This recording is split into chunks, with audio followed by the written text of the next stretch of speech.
Okay, great. Fantastic. I see there are so many of you joining from all over the world, which is fantastic. So welcome to all of you from Mexico to Japan to Iceland. It's fantastic to have all of you on board. And there might be a few more joining, but we will get going. My name is Manfred. I work at the University of Cape Town, where I am the Director of Environmental Sustainability.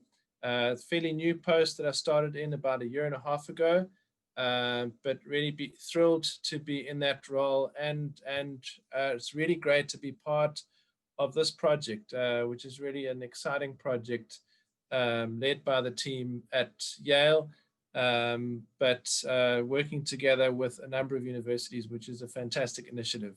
And thanks to all of you for applying and for coming forward with your great ideas. I really enjoyed looking at some of those ideas and reviewing those, and it's so exciting to see the passion and the incredible ideas that are coming through students, through yourselves involved in this project. So thanks so much for participating. It's really going to be an exciting journey. Today, our session, let me just get back to that slide. Our session is focused on making nature-based solutions work for people and planet. And I'm going to briefly introduce myself and then introduce our amazing speaker. And then we will jump into the presentation from Wanjira. Let me just see, for some reason my slides aren't scrolling down. Let's just use that version there. Great. So just briefly to introduce myself, I grew up in an area sort of in the north of South Africa, where we have some incredible wildlife, and I was privileged enough to spend sort of once a year, go on holiday to some of those nature reserves, and just enjoyed watching and observing nature, and kind of really breathing and connecting with the natural environment. And one of my favorite animals was the white rhino. I didn't see many of the black rhino, but the white rhino are a little bit less shy, and really became one of my favorite animals to observe. And during that time, in the 80s, I was a teenager, and I'll show you now what the rhino population did, but really kind of dropped down radically from poaching round about sort of the mid-80s. It got to its worst, and that's kind of really where a huge passion for wildlife and for conservation started my life, and at the same time a love for technology and engineering. So I ended up studying electrical engineering, got into green buildings, and worked in that space for the last 20 years, designing green buildings, working for the Green Building Council here in South Africa, having a lot of fun, and then moving into kind of driving a green campus strategy for the University of Cape Town. One of my favorite things is still taking the family to the nature reserves and trying to pass on that love for nature and wildlife. So it's really a great privilege to be living in Africa and have access to such incredible wildlife and nature conservation areas. So that's me. I wanted to just then read the statement of inclusion that I think is really great and important, and sort of a key part of how the sort of the ethos of how we want to collaborate on this project. So I'll just read that now. Statement of respect and inclusion. The Global University Climate Forum brings students together to share ideas, learn, connect, and act on the global imperative of addressing climate change. These are the 4 principles of respect and inclusion. Be inclusive. Strive to ensure that all feel welcome and valued. This applies to our speakers and guests as well as our student participants. Be open. Consider ideas that challenge your beliefs. We support and learn from one another. In this diverse group, we each become stronger. Listen honestly. The forum is a neutral and safe space, testing ideas and asking questions. Work to receive rather than react. Act mindfully. Bring the values of respect, inclusiveness, and humbleness into your actions as a climate activist. In the spirit of respect, inclusiveness, and humbleness, the organizers of the Global University Forum, Climate Forum, acknowledge that in many cases today's society is built on a foundation of oppression, where it has been through forced occupancy of land or through the subjugation of people. There currently exist deep and seemingly incurable injustices throughout the world. The organizers of the forum ask that all participants consider the role in advancing a new future and putting us on the pathway to right these wrongs. So as I say, it's fantastic to have all of you join us. We have about 107 participants, which is fantastic. So it's great having all of you join from all around the world. So without further ado, I want to introduce our incredible speaker to you today, Wanjira Matai. And I've specifically chosen this image to share with you of beautiful landscape in Kenya. I'm sure Wanjira recognizes that. But yeah, we really are privileged to have you join us today, Wanjira. So I just want to briefly say a few words about you, and I know it's probably you feel shy hearing some of these things, but it's wonderful how the incredible things you've done. And so currently, Wanjira is the president, vice president, and the regional director for Africa at the World Resources Institute, which is really a phenomenal institute that's doing incredible work around the world. She's the current chair of the Wangari Maathai Foundation, and I'm sure many of you have heard about Wangari. So Wanjira serves on the board of the World Agroforestry Center as well, and was formerly served as co-chair as the World Resource Institute Global Restoration Council, and then also a senior advisor to the Global Restoration Initiative. So really can speak to the topic today. She was also a former chair of the greenbelt movement in Kenya. And the last one that I wanted to mention that really acknowledges how her recognition globally is that she was named one of the 100 most influential African women in 2018 and also in 2020. So it's really fantastic to have you join us today. We're so privileged to have you with us, and are looking forward to what you have to share with us, and then also looking forward to the time of Q&A after that. So over to you, Wanjira. Thank you. Manfred, thank you very much. And thank you all so much for that very warm welcome and very generous introduction. I am honored really to be joining you. Thanks to my sister friend, Natalia, for inviting, and for the Global University Climate Forum for extending this invitation.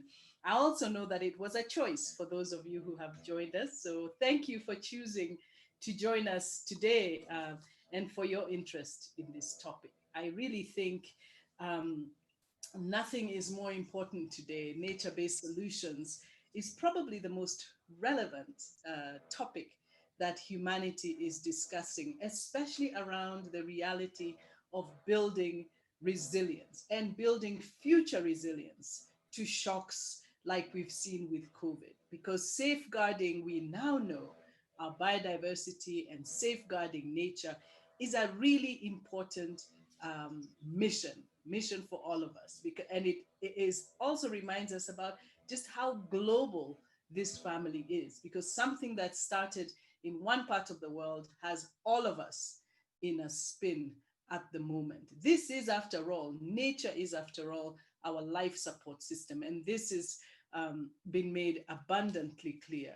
So, what are nature-based solutions? Many people ask what that is, but these are just any actions that safeguard and manage sustainably, restore nature, or even modify ecosystems in a way that addresses societal challenges. And this is also partly an adaptation strategy, so that then we are providing human well-being, and also this idea of benefits of biodiversity. And we'll talk about some of those benefits now. I also want to say before I start with the slides that I really believe that the convergence of the COVID-19 pandemic and the climate crisis is a significant chance for us to do something different. And not long ago, Vera Songwe, in an article in the Telegraph, talked about the boiling frog syndrome. And I know you know it.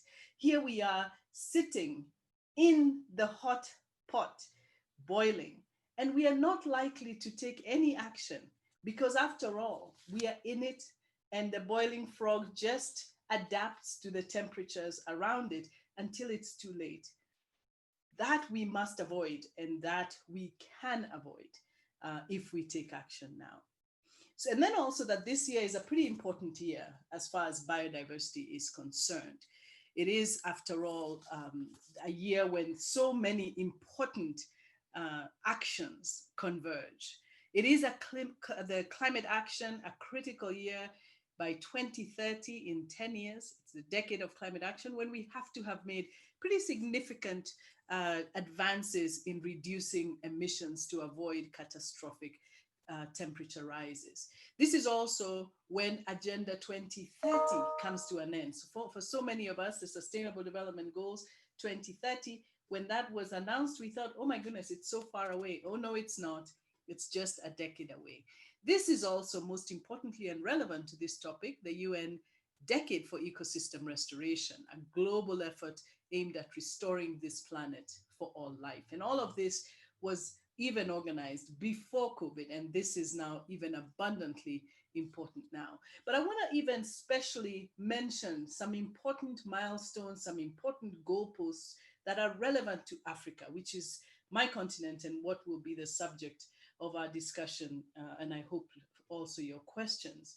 Africa is, I hope you know, the fastest urbanizing continent in the world, with all the infrastructure that's needed for the next 50 years yet to be built. And so there's an opportunity for us to influence a green, climate resilient growth pathway on the African continent and to leapfrog a lot of the mistakes that have been made around the world. Africa is also the very youngest continent in the world. Who can guess the average age of the African today? 19 years old. That is the average age of Africa's population today. So very young population, after all, the youngest in the world. And one that I feel extremely concerned about, poverty is expected. We have been seeing a decline in poverty over the last many years, a significant decline in poverty to about, I think, 40% now. But for the very first time in 22 years, we will see, because of the impacts of the COVID pandemic, an increase in poverty levels, which is extremely disturbing. So many gains erased, and that is really concerning for most of us. I want to go straight into the slides. Nature-based solutions, it is Africa's priority because of what I've just said. Next slide, please.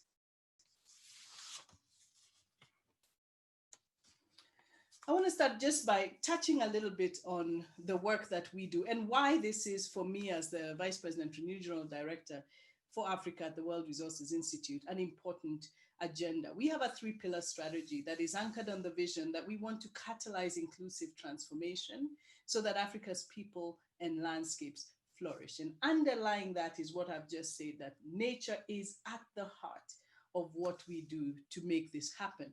So the very first pillar of our work is vital landscapes. And this is a pillar of work that will bring together all of WRI's work that is concerned with forest and rural landscape integrity. How do we restore landscapes on farms, in forests, wherever we can, to contribute to the benefits of ecosystem services like water and food and fresh air, and after all, climate mitigation and adaptation, which we know for many years, Africa's forests have continued to cushion her from the impacts of climate. And we are today the fastest deforesting continent in the world. And you will see some of those graphics today. So vital landscapes, an important pillar of our work. Then we have this work on urban landscapes, thriving resilient cities, because we know As cities go, so goes the planet.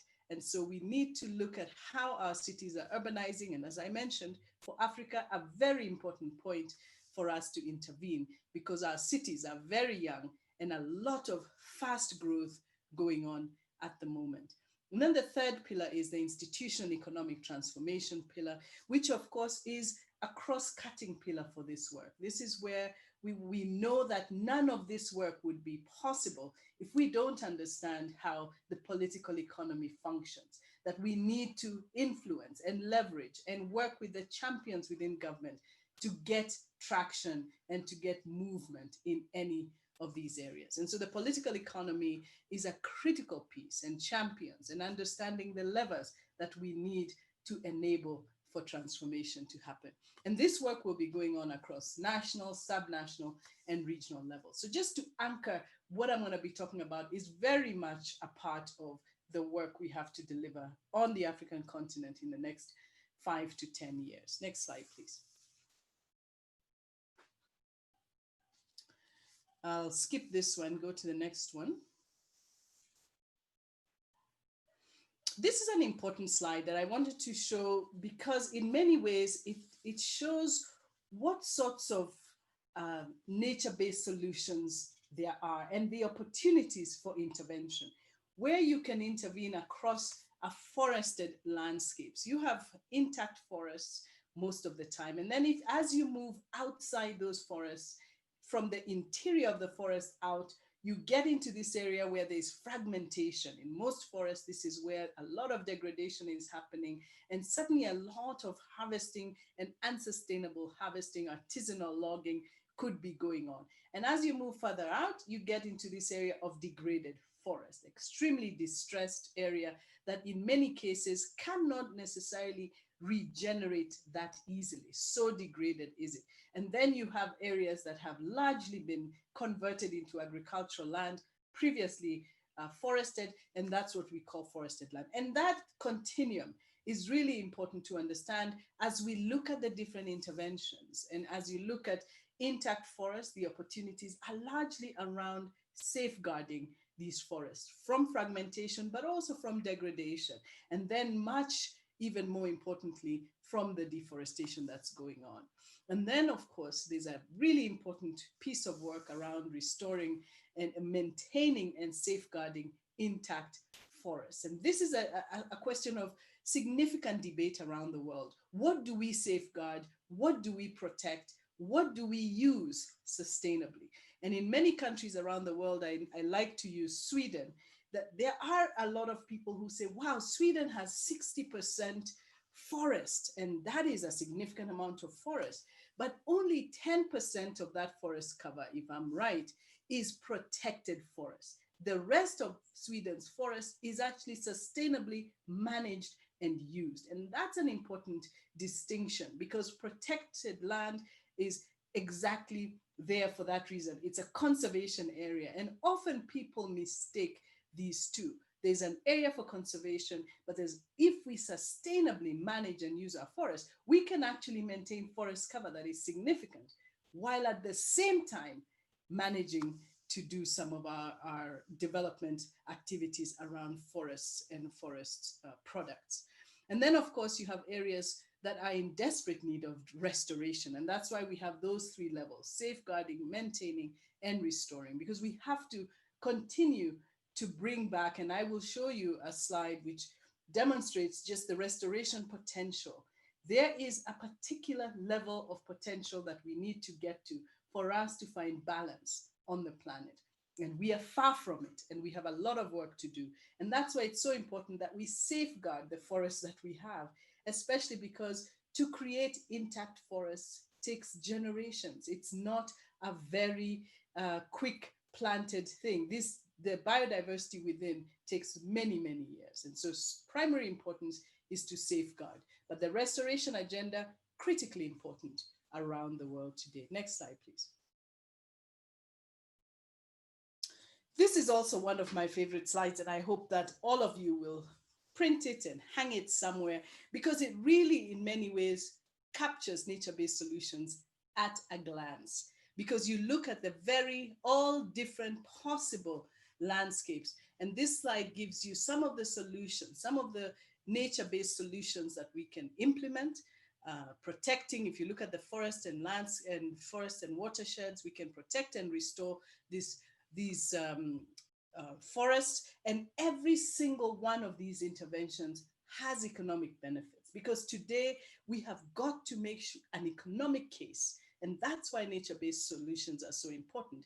They make, not only is it good to do, it is actually good business to protect nature and to protect nature across the board. So if you look at forests, we have every single dollar invested in restoring degraded land and forests creating $7 to $30 in benefits. You look at wetlands ecosystem providing services worth up to 15 trillion in flood protection and fisheries. And we also know in fire barriers. And today we know just how important that is, especially given what has been going on in the American West. And then, of course, on farmlands, we know how important it is for us to generate and maintain agricultural productivity and make sure that more food is produced and enough food is produced for the people on the planet. And then expanding green spaces in cities. Nothing could be more important as we launch into a serious urbanization trajectory. African cities are urbanizing faster than any others, but we are also losing a lot of green spaces and trees. And just yesterday or the day before, here in Nairobi, I don't know how many people will have seen the New York Times article around an iconic fig tree that was saved in the city by young people, because they said this tree is a symbol of the green city we want to see. And so everywhere across this planet, we need to begin to safeguard, as urbanization is happening, the important green spaces and trees that make our cities livable, because very soon we will have cities that are just too hot, or certainly that are flood risks and overtaken by floods. And then, of course, the importance of our coastal ecosystems, undeniable, mangroves and the protection that they give as barriers, and the net benefits up to 1 trillion globally. And that is a really important benefit. So welcome to this slide. I think it's one of, if you take nothing else from what I say today, I hope this inspires you to understand the urgency and the importance of nature-based solutions. It is an economic winner, and that's the truth. Next slide, please. Why nature-based solutions? I talked a little bit earlier about the fact that there are benefits, and why restore? Why do we restore land? And why do we do what we do? It is because there are real benefits that come from it. Green jobs, biodiversity protection. And let us make no mistake about it. We've talked about biodiversity a lot, and it has been extremely difficult to make this concept stick. But today with COVID-19, we know just how important it is for us to maintain the integrity of biodiversity and ensure that species that belong in the forest stay in the forest, and that we do not encroach into forest areas, that we maintain that barrier, because for time immemorial, there will always be viruses and all sorts of things moving around in the forest. But as long as we don't breach those barriers, there should be no problem. We will coexist. So biodiversity today, one of the most important. The opportunity for lands, for our green vegetation to sequester carbon. We know that one of the most important things we have to do in this next decade is keep climate temperatures down. And nothing is more important than forests in sequestering carbon. And so increasing forest cover, and many of you will now hear nature-based solutions is at the top of the discussion as one of the climate solutions that is good for the climate and also good for jobs and good for our health and well-being. It has so many benefits. Food security, and after I present this, I'll share a little bit about the greenbelt movement that in many ways remains for me one of the best examples of how nature-based solutions actually does create jobs. It does improve livelihoods. It does provide fuel, nutrition, income, And of course, it restores the integrity of our rivers and our landscapes. So Greenbelt Movement is the organization that was mentioned, an organization that works with women in Kenya, uh, organizing them to plant trees, to restore. Initially, the first phase of the organization's work was to restore their own landscapes, their own farms, because many of them complained because they didn't have water, they didn't have food, they didn't have nutritious food. Today we talk about nutritious food, not just calories, but what is the quality of that food.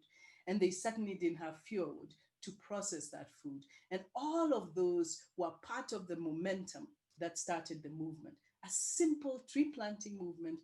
Women, just like the women you see on this side, I think that's probably a different country, but in Kenya, women like her, one tree at a time, and they've planted to date 50 million trees, transformed landscapes, transformed their own lives, transformed their health, transformed their well-being. And the Greenbelt movement, as part of its model, which remains perhaps one of the most impressive models out there, has created an income generation. For every seedling that survives, these women get an income. And so you can imagine it's a small income. So you can imagine that it incentivizes volume, and these women have planted millions and millions of trees. First on their land, and I love going to places that were previously completely denuded, and today they are covered. We could see every household. Today you can't see any. And so it is really real. And also a lot of the trees that were planted were fruit trees. So you have mango trees and papaya trees, and people now feeding themselves from the fruit just around them. And of course, then we've seen rivers come back. A lot of rivers that had dried up have started to come back. This is 20, 30 years in, but if we don't start now, when will we start? And so nature-based solutions, this slide is real. I have seen the benefits as they are outlined here. Absolutely work with nature-based solutions. Next slide. So this is the global restoration potential. And this is important because across the world, 2 billion hectares present themselves as opportunities for restoration around the world. And this is that 2 billion hectares, about twice the size of China. If you look at the African continent, a significant amount of restoration. And that band that cuts the north and the south, that the Sahara Desert boundary, there is one of the most promising restoration initiatives, the Great Green Wall, an important initiative to study about and learn about, because that is creating a barrier so that the Sahara does not continue to advance southwards. And in fact, there are already now great success stories emerging from this Great Green Wall is going from Senegal to Djibouti, and there's already tremendous promise across the Sahel. And then, of course, there's all of these other areas that are important agricultural areas and agricultural productivity areas, but also the very same areas that demonstrate the greatest potential for landscape restoration. Next slide. For Africa, the picture is 700 million hectares. And so all of this that you see is 700 million hectares. And not in 2017, when the New York Forest Declaration during the UN General Assembly, the New York Forest Declaration was announced, an effort to restore 350 million hectares of land by 2030. Again, the decade of landscape restoration. That New York Forest Declaration, along with the Bond Challenge, 150 million, 200 million from New York, 150 from the Bond Challenge, making a collective global ambition of 350 million hectares. Africa decided that our contribution to that global target would be 100 million hectares. And so was born an important initiative, AFR 100. And AFR 100 is a nationally led initiative that will catalyze this restoration initiative. Now, let's note 100 million hectares is a seventh of what is needed, but it's a great start from African heads of state who've decided each one to make a contribution to that 100 million hectares of land. And if you look at the resources, I hope they'll post, AFR 100 has today mobilized 27 countries and a commitment of 128 million hectares. And that's a really tremendous commitment. However, you cannot eat potential. We've got to convert that commitment into action. And so in this decade of restoration action, we're going to be helping governments begin to convert and activate their commitments. My own country, Kenya, has committed 5.1 million hectares to restoration. Ethiopia, 15 million hectares to restoration, and on, many countries where we've gotten collectively 128 million. So I hope you interest yourself in AFR 100 and watch this movement. One of the greatest opportunities in the early stages of this presentation, I mentioned that Africa is the youngest continent in the world. And with that come serious opportunities for youth employment. We have got to present and offer youth on the African continent economic opportunities. And nature-based solutions present some really interesting agribusiness, tree business opportunities for young people. And so some of the work that organizations like the Greenbelt movement and the Wangari Maathai and the World Resources Institute will be working to activate these young people to make AFR 100 a possibility. And if you're interested in this area of work, there's a webinar that is going to be hosted by African Union, NEPAD, AUDA, and it's going to be looking at opportunities for youth engagement. And if that resource is not found, I'd be happy to share the link with you. If Dorcas is on the call, she could also share it. But this is a really important opportunity for Africa's youth to engage in restoration. And one of the opportunities that inspires me and makes me realize how possible this is the American Civilian Conservation Corps. I don't know how many of you know that when, after the Great Depression in 1930s, when America was trying to decide what to do with young people, they decided that they would use restoration as one of the tools to bring about that, that promise. And they succeeded. And a lot of the wonderful national parks that you see in America today are thanks to the Conservation Corps that employed young people who are now at that time being called the forgotten generation. We've done it before, we can do it again.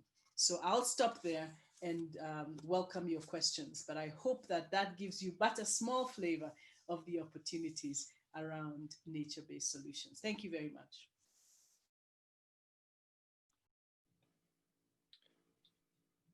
Thank you so much, Wanjira. That was fascinating. I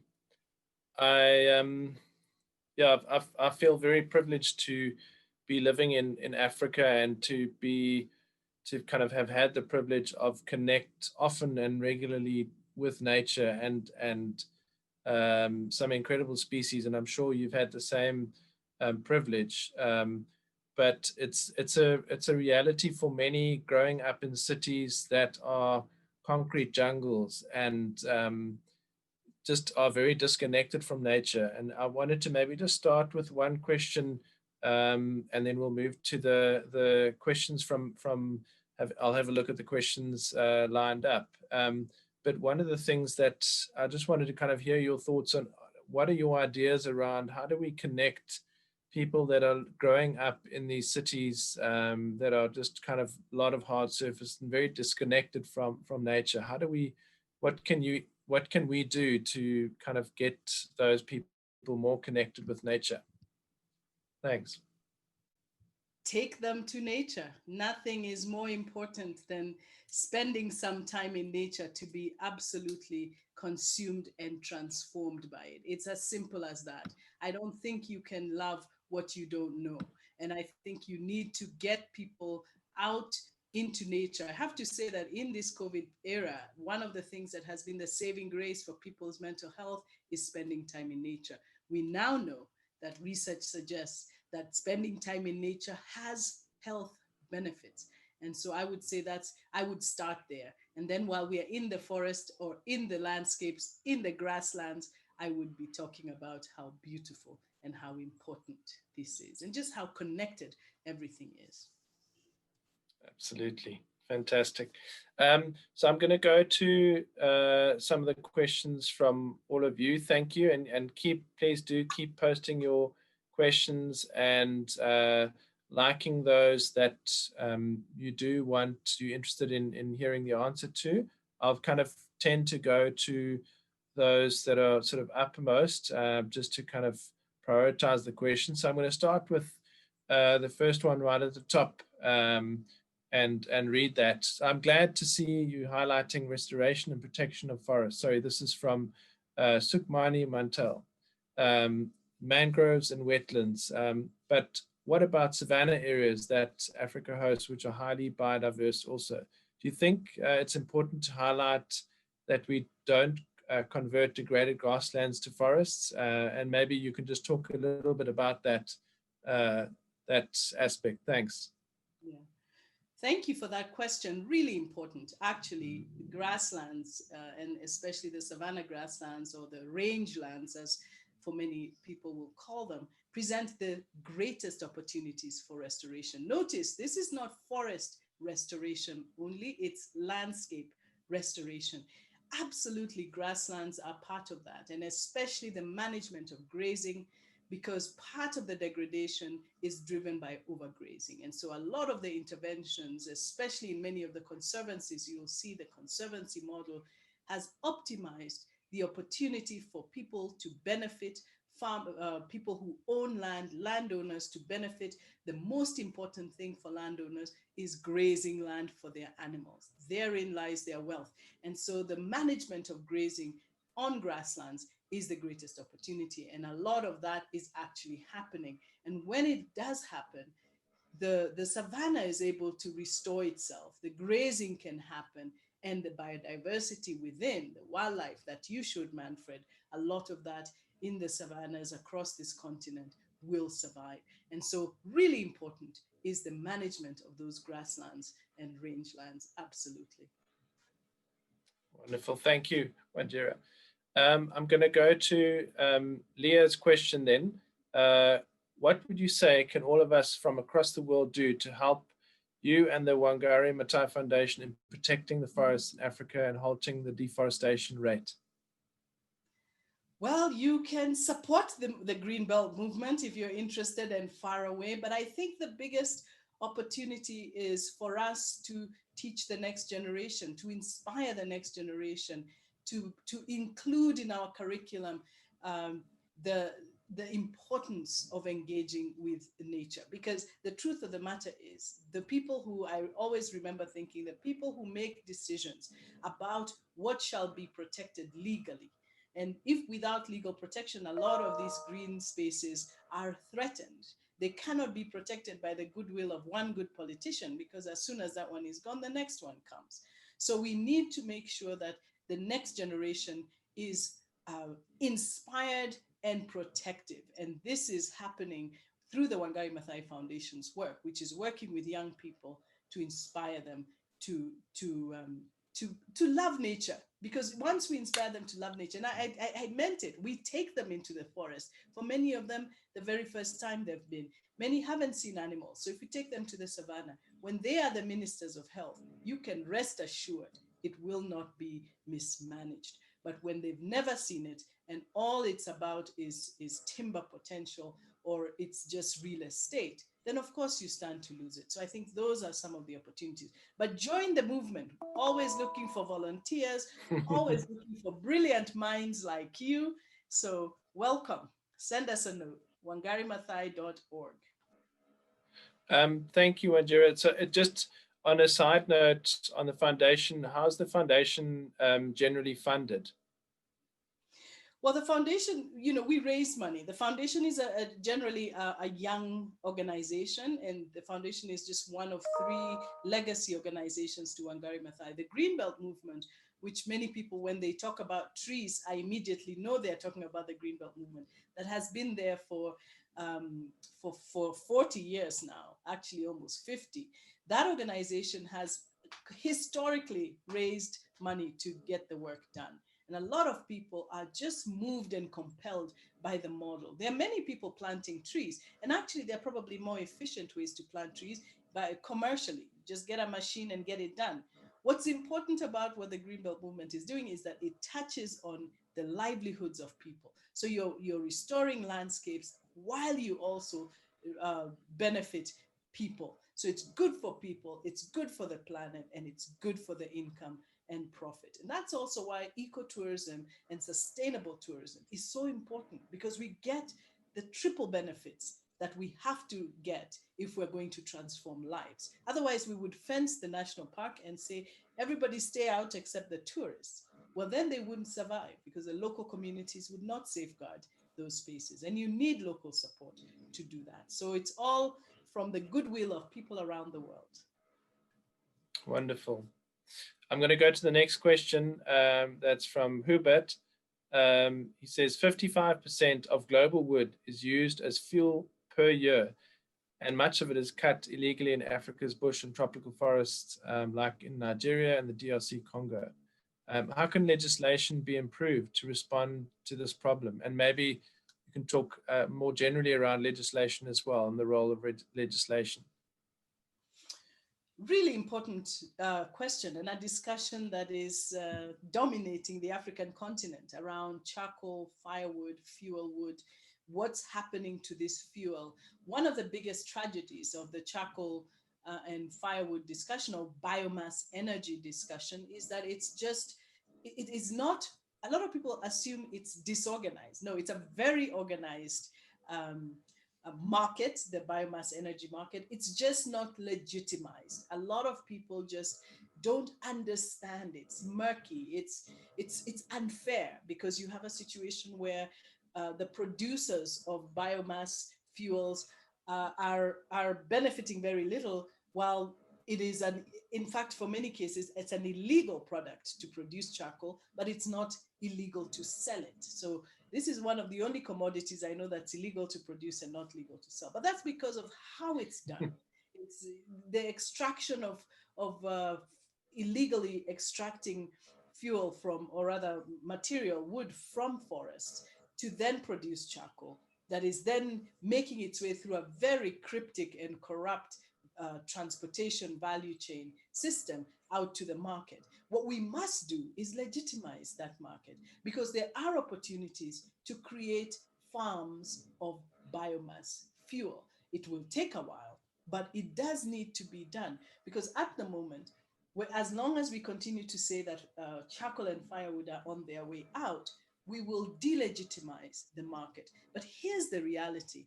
According to the Nature Conservancy and many other organizations, the biomass fuel industry, or the biomass fuel industry, is on the rise. It's not going down. Even with all the work that has been going on around, let's get rid of charcoal and firewood. But it is interesting, isn't it? Why is it that charcoal and firewood are the fuels of choice? This is what people want. When they're barbecuing, you go to Saudi Arabia, you go across the Middle East, they're making their bread every single day. It has to be in a wood fuel oven. Why don't we see this as a commodity and encourage people to farm trees for fuel and not necessarily illegally extract them from indigenous forests? That's where the trouble is. So I think we need to shift our thinking and say that what we really need is to legitimize the market and begin to think about sustainable management, sustainable fuel, and how we grow. And then, of course, stacking of fuels. What alternatives do people have so that they're not only relying on wood and charcoal? Most of us here, we wake up in the morning, we toast our bread, electricity. You probably cook on a gas stove, you bake in an electric oven, and when you want to do that barbecue, you pull out the charcoal. So and when you go camping, you have that firewood. So there is an energy mix that all of us rely on. And that's the ultimate, I believe. Yeah, and the pizza that was made in the wood-fired oven tastes much better than in the gas or electric oven. Preferences. Exactly. Yeah. One of the programs that has been very successful here in South Africa is the alien wood removal sort of programs, and that then becomes a resource for many other things. One of them is for fires, a fuel for fire. So that's been really successful, and I'm sure you've seen that as well. Is that have you seen sort of global programs like that? I haven't seen enough of them. I think that's one of the greatest initiatives, because that is because a lot of the South African policies understanding that indigenous vegetation is really critical for the water systems and for the biodiversity in South Africa. You cannot have invasive and exotic species coexisting and expect that your water system will function. And so that's just an acknowledgement of that. And a lot of people are afraid to remove those trees because it seems like such a waste. Some of those trees are pretty large, but the sooner you do it, the better. Today is better than tomorrow. So they've just decided, I think, in South Africa to do it. I know that a lot of places are doing the same. And it looks painful, but it's really important that it happens. We are fortunate to live on the African continent where trees grow. One cycle could be 30 years. If you go up in Northern Europe, you're talking about 100 years for one cycle of trees. So it's not so bad. Yeah, absolutely. Great, thanks. I'm going to move to the next question from Abby. So the question is, what are your thoughts on using such nature-based solutions for carbon offsetting projects? I think that would be great if we could get a price on carbon and we could get the carbon markets actually functioning.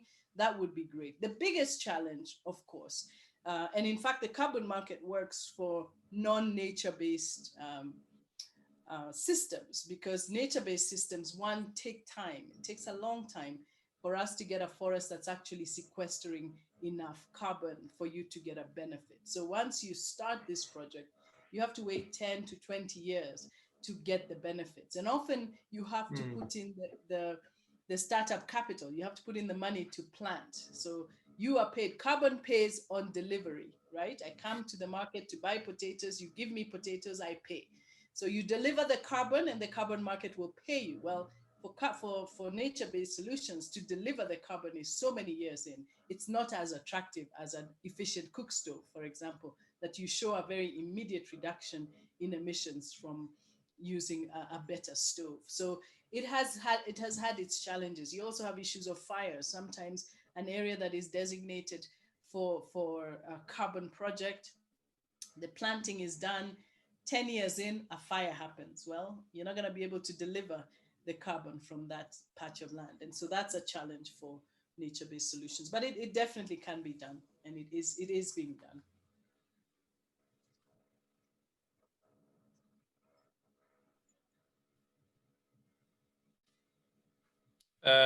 So I think my internet connection was a little bit unstable there, but I'm just going to move on to the next question there. Thank you, Wanjira. So this is from Perla.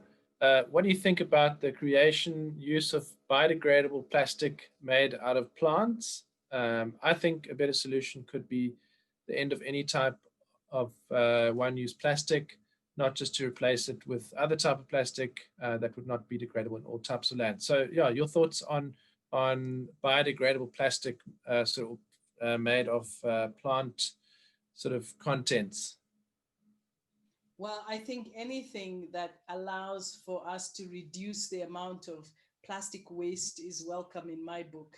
And the process of how we make that plastic from plant material is important to understand. So I would want to see how we are getting there so that we're not poisoning ourselves to get there. But at the end of the day, we've got to look at the opportunity to engage in the circular economy. How do we reuse um, some of the products that are out there? How do we make sure that the plastic that is produced, because plastic is still a really important material, and I don't see a situation where we'll eliminate plastic, but we certainly can eliminate the very thin, destructive plastic that cannot even be recycled. That I would say, get rid of it. And that's what has happened actually in Kenya today. There is no um, flimsy plastic, as we call it, allowed. But there are other plastics, and what you need is a process where that plastic can be collected, that plastic can be processed and reused. And then there we have a winner. So I'm really a fan of the circular economy and the opportunities to reuse, reduce, and recycle.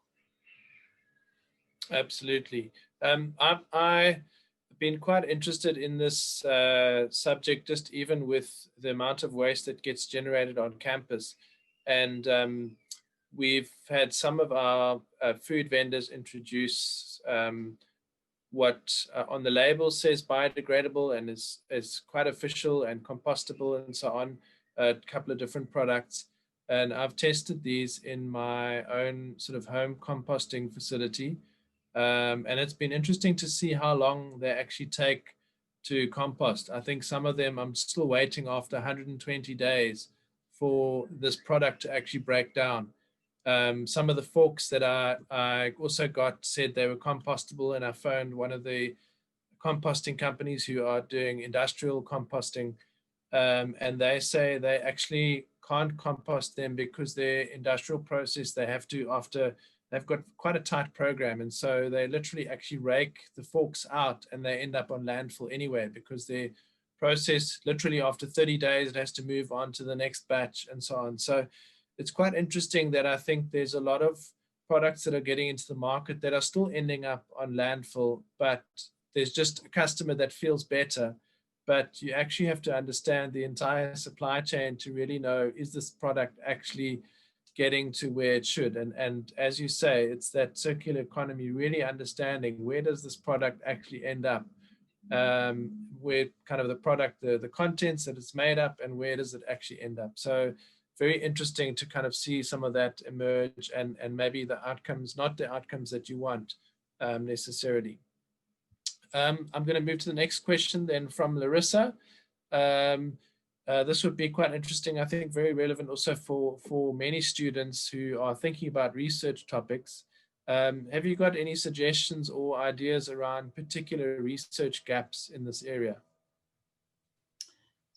Interesting, and I'd be happy to share more. I'm sure we, as a research and knowledge-based organization, I'm sure there's a lot else. But immediately on the top of my mind comes this area where we know what we need to know about nature and nature-based solutions. We know what's needed. But when we move into the implementation phase, there's a lot of challenge in bridging this gap between what's needed for the scale of restoration that's needed and how we activate the most marginalized. So you have women and youth and people who are economically disadvantaged. How do we make sure that they plug into the nature-based solutions value chain efficiently, effectively? How do we generate tools that de-risk them?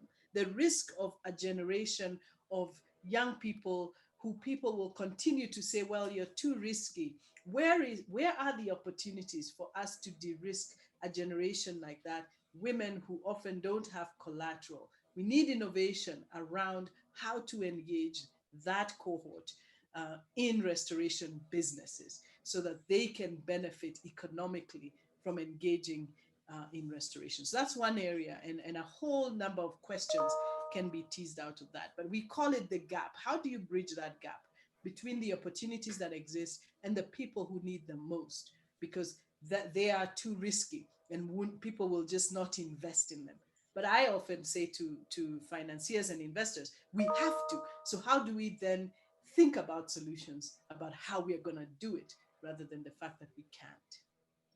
So we need all sorts of ideas. Absolutely. Wanjira, we are unfortunately out of time, and I really just want to thank you for joining us, and I want to thank all of our participants, everyone that's dialed in. It's been fantastic to have so many of you join us today. And please do check out both the World Resources Institute website and the Wangari Maathai Foundation website for more information. And I'm sure many of you are going to be really enjoying this journey that you're going on this program. And so I wanted to thank you all for joining us.